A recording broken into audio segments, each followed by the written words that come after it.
The Adventures of Frank Race, starring Tom Collins.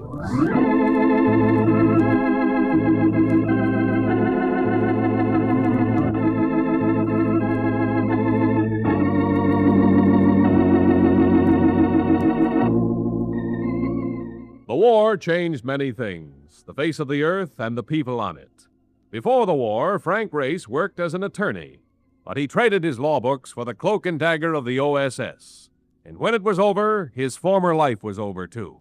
Adventure had become his business. The Adventures of Frank Race. And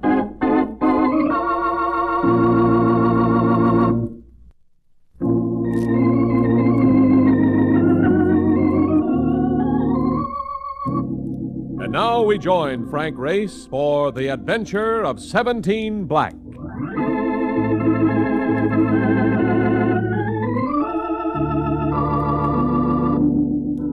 Saratoga, city of sport and health, where you can watch the thoroughbreds come thundering into the stretch or increase your physical efficiency with its spring water and sunshine. But my sport of the moment wasn't taking place in the sunshine.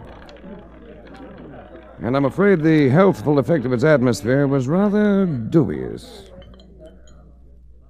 Number 17, Black. And now you're coming up, Mr. Race. Yeah, it's about time after what I've dropped here tonight. I'll let that ride again. Aha! At last I find you. Oh, hello, Mark. Thought you were in New York. Place your bets, please. I was sent up here to find you. We gotta get going. Come on. Won't you hurry? I'm busy. You're gonna be busy. You got a hasty task for Universal Indemnity. The embezzlement job, and they want you right now. Number 17, Black.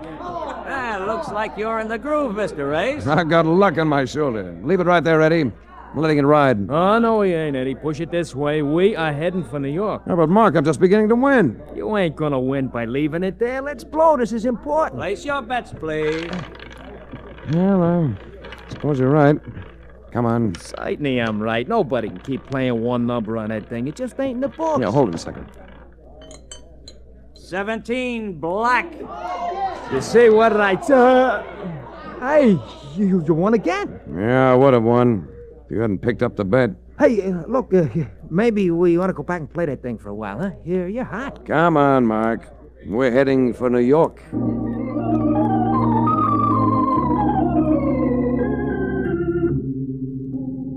Who talked to you from the insurance company, Reed? Yeah, Chester A. Reed.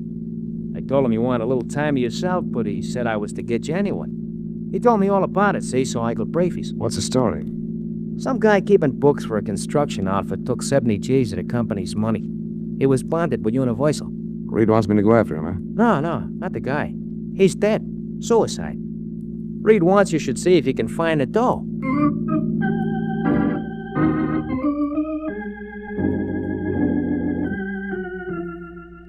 Yeah, at Universal Indemnity, I ain't got the details.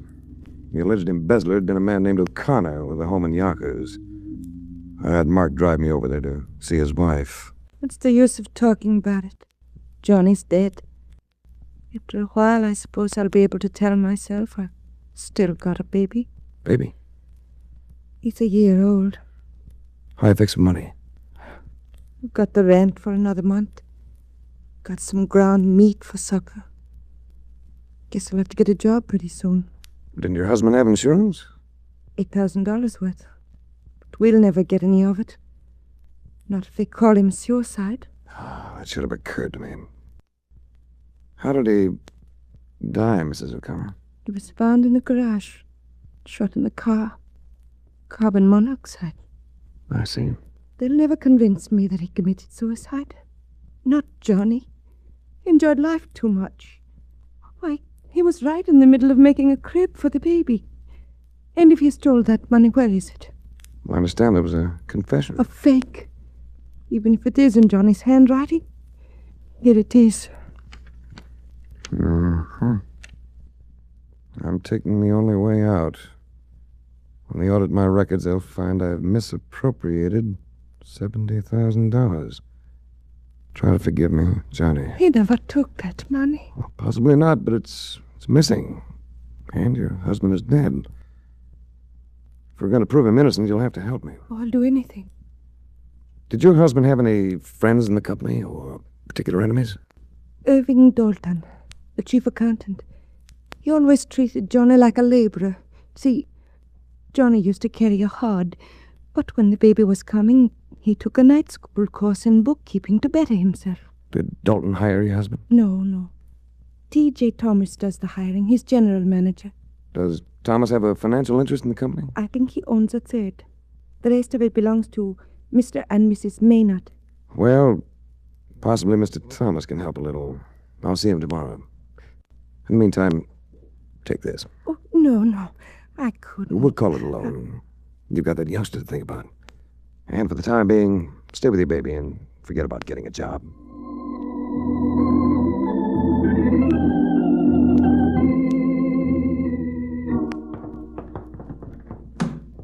Take me back to the city, Mark. What's cooking? Know anything about a family named Maynard?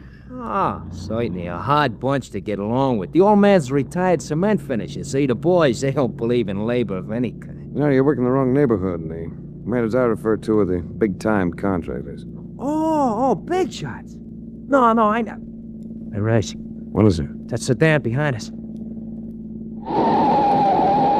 What's that they're waving out the window? It's a Tommy gun. Right. You better do some twisting. They're waving it at us. Oh, doing the best I can. You got a gun? In my hand. But against that firepower... He's gaining on me, Race. We're gonna get it.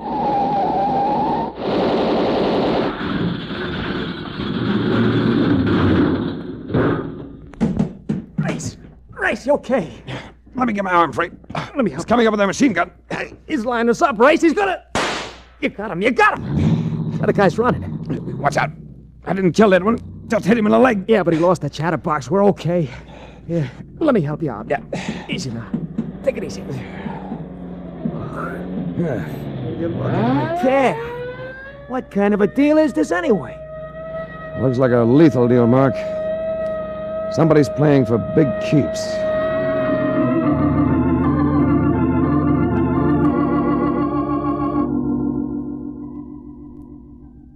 You didn't go to an ordinary lumber yard to find the offices of the Maynard Construction Company.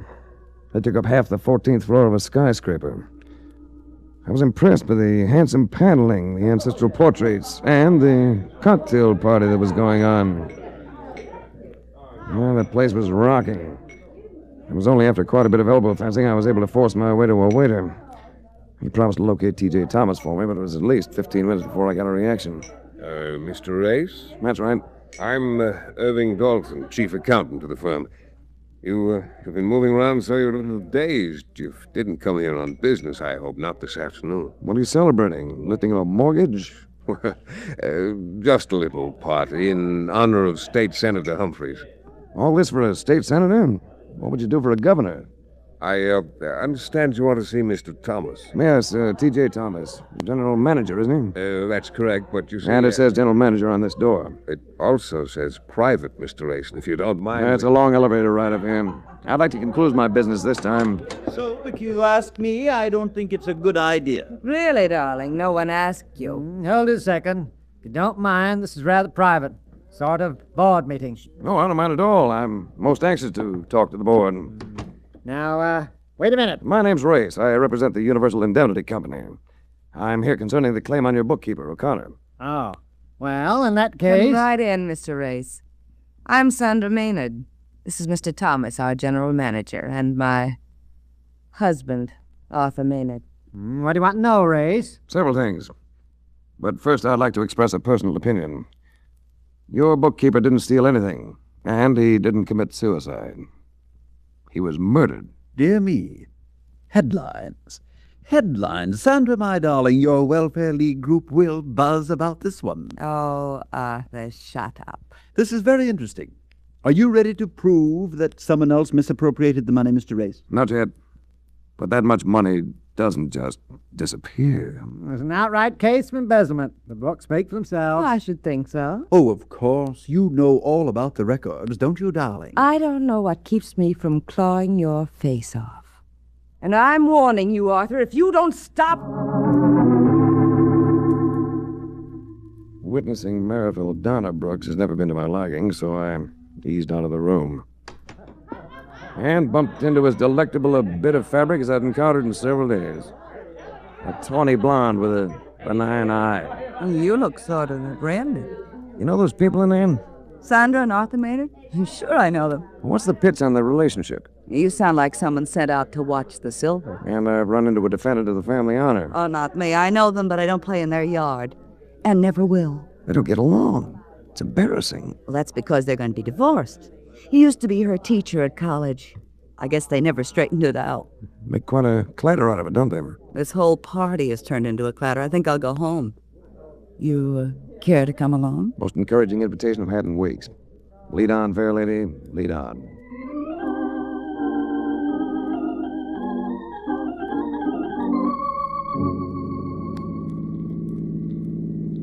What's the matter with that cab driver back there? Sounded like he was putting up quite a squawk. Mark? No, he's a very unreasonable fellow.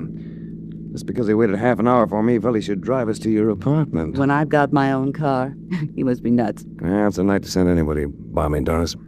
Full moon, sky full of stars. Perfect night for romance. Or murder. What makes you say that? Just a thought. Do you, always carry so much luggage in your car? I'm a nightclub singer. I'm going away for an engagement. Oh, too bad. Oh, come with me. What'd I do, push your piano around? Race. Yeah, maybe I should come along and push your piano around. Come inside.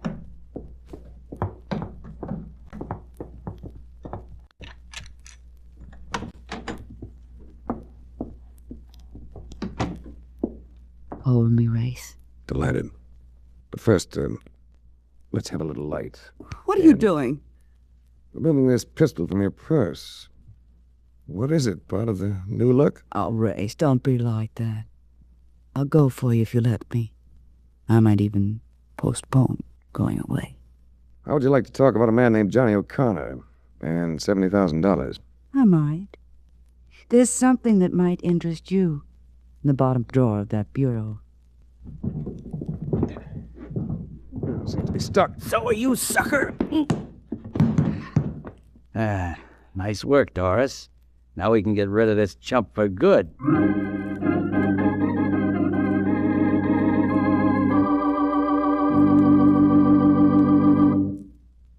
We'll return to the adventures of Frank Race in just about 1 minute.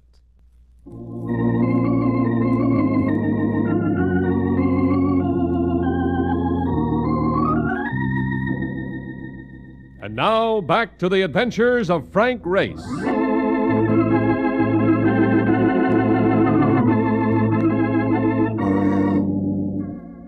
I came alive regretfully. The hazy conviction that my head had grown at least double and was still trying to expand. I told myself irritably this was no procedure for establishing Johnny O'Connor's innocence, nor securing his insurance for his wife and child. Then I caught voices, and I knew my best bet would be to play dead. Any sign of life back there, Rocky? Nah, he's out cold.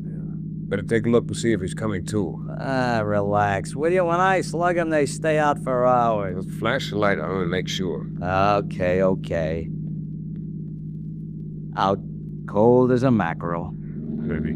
Here's the top of the hill.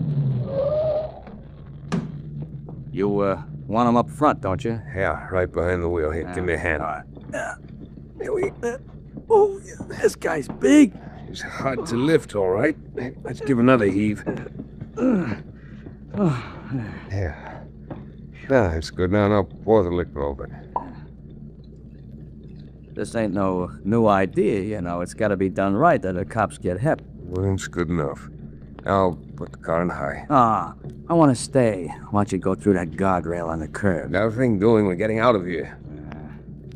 All set. Okay, then let it go.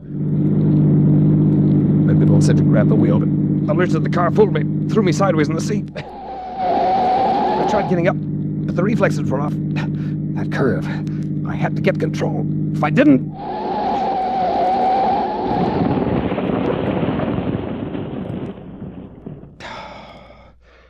Don't ever do that to yourself.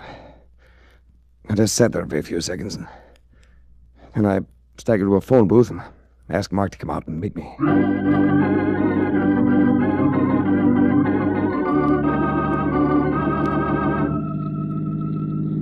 All I can say is it was your own fault. If I'd have been tagging along, it probably never would have even happened.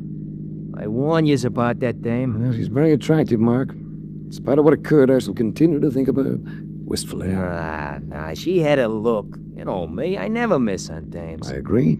As the poet says, they're the most dangerous species. Most dangerous of the species, Mark. You take it from me, they ain't of anything. When it comes to working angles, dames are all by themselves. What are we gonna do with this car? Take it back. It ain't cracked up as much as my cab was. Ain't a bad car at all. Whose is it? The registration says it belongs to Thomas and Humphreys. Used car sales. That's where we're taking it? At midnight? The joint will be shut tight in Atlantic City in December. Well, let's get inside. You know something? They could call this breaking and entering.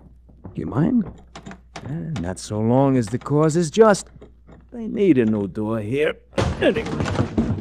You want my flashlight? Yeah, street light's enough. You take that filing cabinet, see if you can find any papers on the car. I'll try the desk. Okay.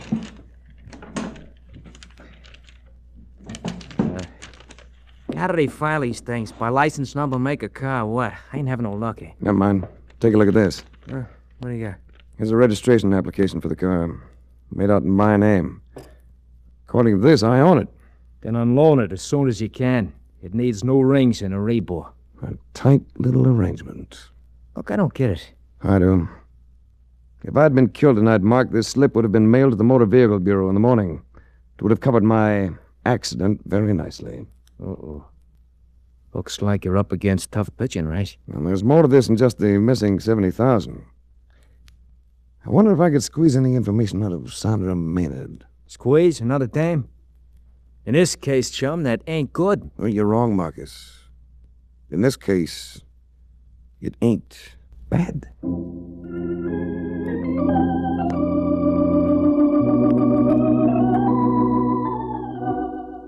The home of Sandra Maynard turned out to be one of those structures that a locksmith and a couple of carpenters could turn into a hotel over a weekend.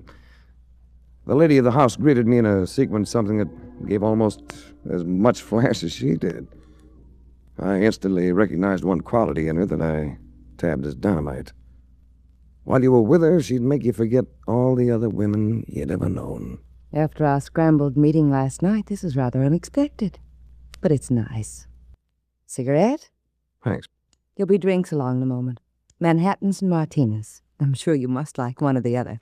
There have been occasions when I've gone for both, to my eventual distress. You're attractive, Race. But then I suppose you already know that. You're, rather direct, Mrs. Maynard. And I'm sure you make good use of the trait. It saves time. Oh, don't say Mrs. Maynard. I hate the name. Call me Sandra. Everyone does. Even my chauffeur. I'm flattered. I wonder.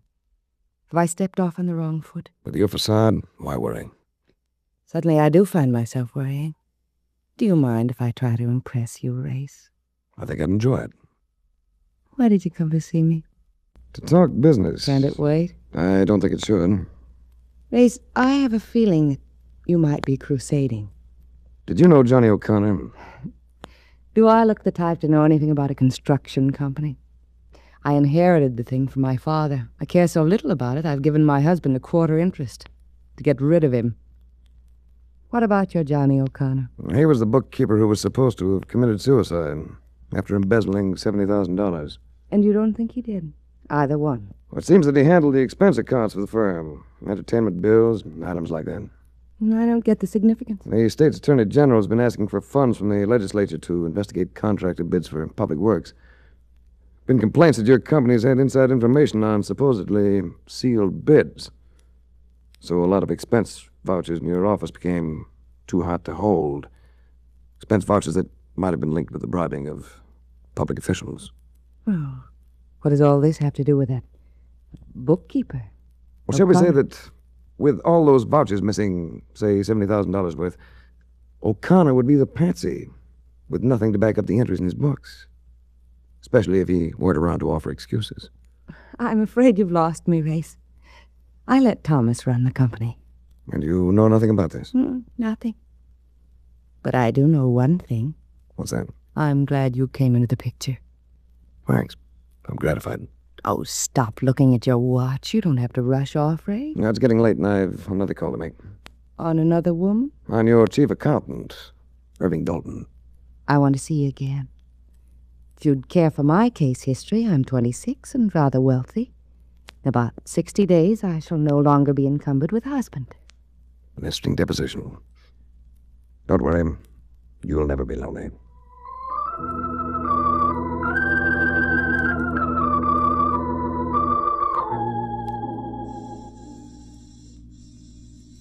There's nobody home, Race.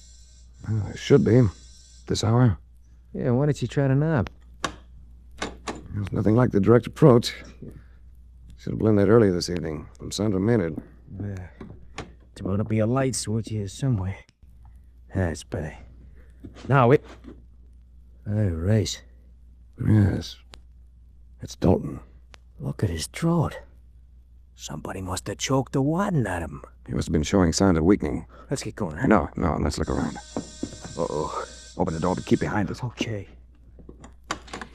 Didn't know if it'd find your wig, Dalton. Take a better look, Thomas.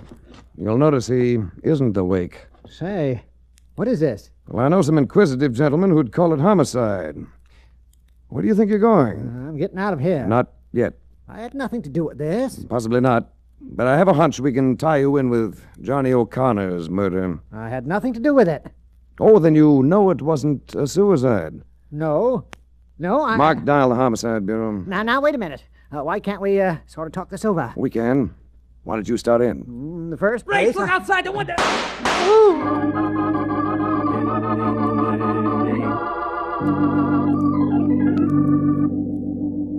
There were lights still on in the home of Sandra Maynard. I told Mark to drift around the grounds, keep his eyes open, and then I rang the bell. The butler, appearing in a robe, insisted that his mistress had retired. I had him take me to her bedroom suite where we found her still up. She dismissed the butler. You mind if I go on brushing my hair, Race? Not at all. It doesn't disconcert you? You know very well it disconcerts me, but at the moment there's something else. What else, Race? I just came from Dalton's apartment. He's dead. Wait. And so is T.J. Thomas, your general manager. Dalton was strangled. Thomas was shot. Race, you're not serious. Who could have done it? The police might think you did. I? Race, you're kidding. You don't think I did it, do you? The person who killed Dalton had the strength of a man. Do you have a pistol? Pistol? Have you ever had one? Yes. Yes, of course, but my husband's had it for some time. You can prove that? Well, I think so. The butler knows that Arthur has had it. But the permit was issued in your name. Yes, it was, but... There's a bullet in Dalton's apartment. The bullet that killed Thomas. The police are going to find it. When they check it in ballistics, your butler's testimony isn't going to be much good if they find that gun here in your room. But I told you I don't have the gun. I have a feeling that your husband is going to plant it here. Oh, Race, I'm all upset. Why would he do that? First, to cover himself. When you gave him that interest in the firm, he decided to make it pay off in a big way. He got Thomas and Dalton on the hook, and they started the bribery pattern for big profits. But you're the principal owner, so he's going to try to tag you with the guilt. Another thing, if you were to be executed for murder, he'd get another big chunk of your estate, since he's still your husband. Race, what am I going to do? Well, we can wait for him. Then, when he gets here... I'm already here, Miss Race. What's the matter, my darling? Lost your poise? Emulate Mr. Race. He's quite controlled. That your gun he's holding, Sandra? Yes, that's it. You've caused me a great deal of trouble, Mr. Race. The obvious suicide of O'Connor satisfied the police. Why didn't it satisfy you? Johnny O'Connor didn't have your educational background, Maynard. He'd never have used a word such as misappropriated. Not even in a suicide note. He used the same word when I interrupted that office meeting. Even Thomas was satisfied with embezzled. You smelled murder in one word? 2 words. It was a simpler one. O'Connor would have said books. Thomas called them books. You used records. The note said records. I admire superior intelligence, Mr. Race, but I'm afraid I'm going to have to dispose of you. Be a bit involved, wouldn't? Not at all. You came here to charge Sandra with crimes.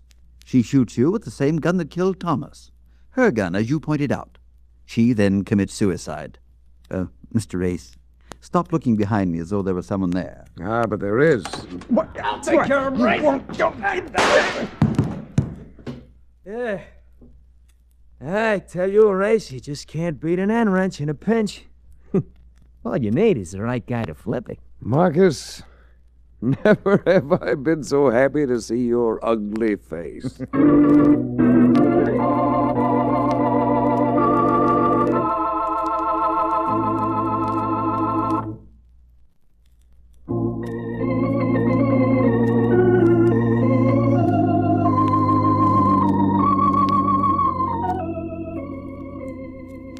The Adventures of Frank Race, starring Tom Collins with Tony Barrett as Mark Donovan, came to you from Hollywood. The series is written and directed by Joel Murcott and Buckley Angel. The music is composed and played by Ivan Ditmars.